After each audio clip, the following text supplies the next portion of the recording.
Et quand quelqu'un tombe dans la tristesse, il se connecte avec ces forces-là. La tristesse, c'est quelque chose de très dangereux.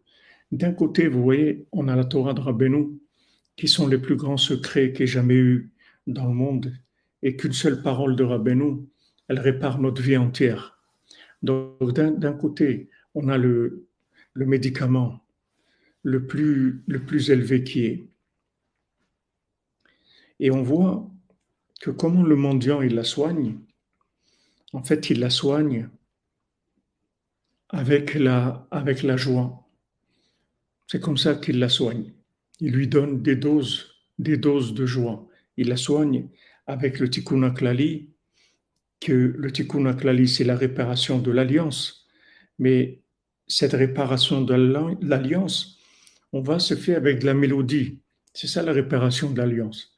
On aurait pu dire, voilà, il la répare en lui disant de jeûner ou de se mortifier ou de ne pas parler pendant une semaine ou de lui dire de pas dormir, d'étudier sans arrêt, de faire des choses qui sont d'après certaines logiques, qui sont des réparations.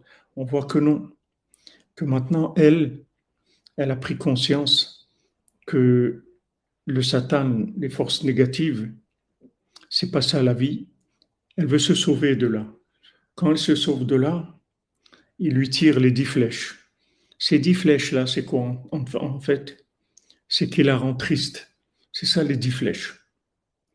Maintenant, il la rend triste, c'est-à-dire qu'il va l'attrister, il va lui faire des constats d'échec dans toutes les sphirotes, dans tous les domaines. Il va essayer de lui montrer que sa vie, en fait, c'est un échec. Donner un constat d'échec. Maintenant, ce n'est pas le constat d'échec qui le dérange au Satan.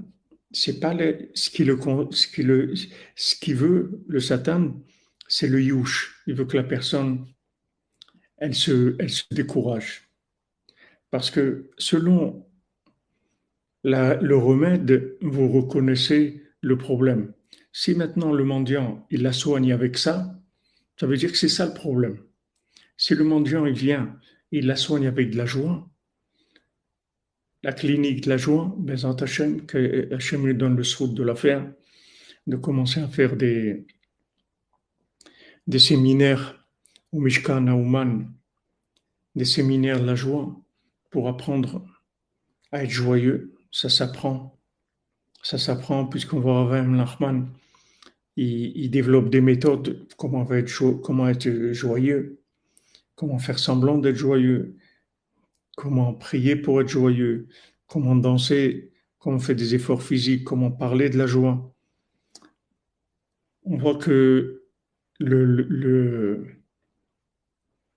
le remède, c'est ça.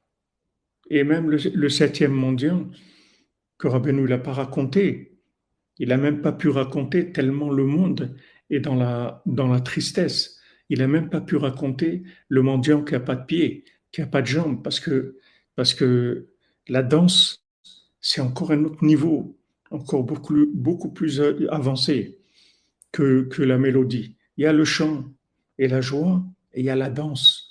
Mais la danse qui vient de l'effet de la joie. C'est-à-dire une fois que le sixième mendiant, il va terminer son travail, il va soigner la princesse, elle va commencer à danser. Et ça, c'est la Géoula. C'est ça le Mashiach.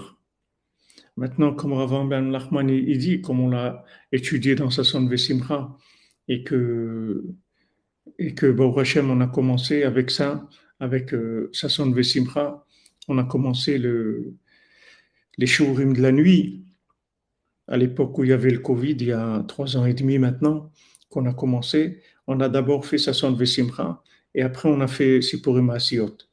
Maintenant, on est dans la fin de Sipurim Asiot, on a fini les contes eux-mêmes et on est dans les allusions du dernier conte. Mais c'est tout dirigé par Rabbeinu, c'est la yeshiva de Rabbeinu, c'est lui qui nous a amené à cette étude-là. Mais d'abord, Sasson Vesimcha, d'abord la Simcha. La simra, c'est quelque chose pour nous.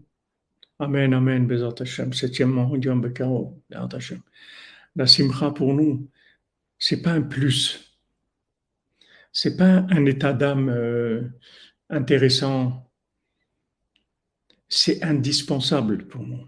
C'est-à-dire que c'est la guérison de notre âme. C'est la seule chose qui nous manque. C'est tout. Tout le reste est là.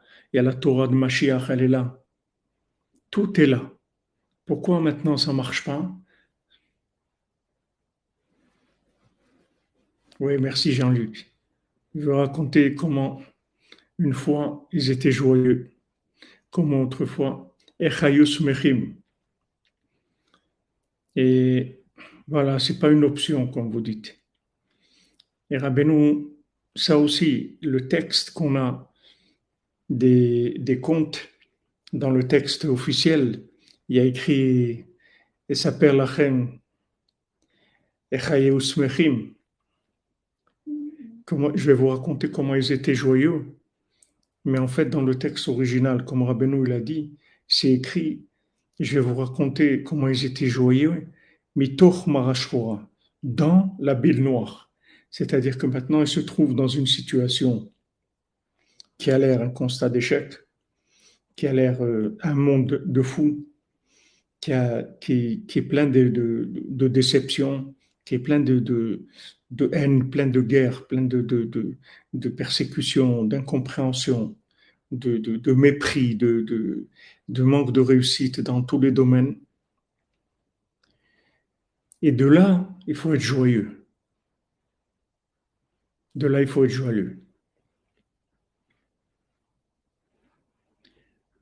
Mitoch Mahashroa. Je vais vous raconter comment ils étaient joyeux. Mitoch Mahashroa. De l'intérieur même de la tristesse. C'est-à-dire, en fait, tout ce concept de la tristesse, c'est-à-dire plutôt ce constat de la tristesse que Rabbeinu, il a dit que il est imaginaire, puisque Rabbeinu l'a dit que, en fait, le Sahara, aujourd'hui, on va l'appeler l'imagination, le Kocham Damé, l'imagination, c'est qu'en fait, on a tout. Comme quelqu'un qui est un enfant gâté, vous voyez, et qui fait la tête, qui râle, qui se plaint. Et vous lui dites, mais pourquoi tu râles? Tu as tout. Regarde, tu es bien, tu es intelligent, tu es riche, tu as tout ce que tu veux, etc. Pourquoi tu râles tout le temps? Nous, c'est la même chose. Hachem nous a envoyé un tzaddik comme Rabbeinu. Et malgré ça, on fait la tête. Comme Rabbeinu l'a dit à Rabbi Nathan, il lui a dit, tu sais pourquoi tu n'es pas Bessimra toute la journée? Parce que tu ne sais pas le mérite que tu as de me connaître. Tu ne sais pas ce que c'est de me connaître. Si tu savais ce que c'est de me connaître, tu serais joyeux toute la journée. Oui, des cauchemars, Eric, c'est un cauchemar, oui. Mais en fait, c'est imaginaire. C'est imaginaire. Parce qu'en fait, Rabbeinu l'a terminé, il va terminer. Rabbeinu l'a gagné, il va gagner. Donc c'est terminé déjà. On a gagné déjà. On est réparé déjà. Il y a tout.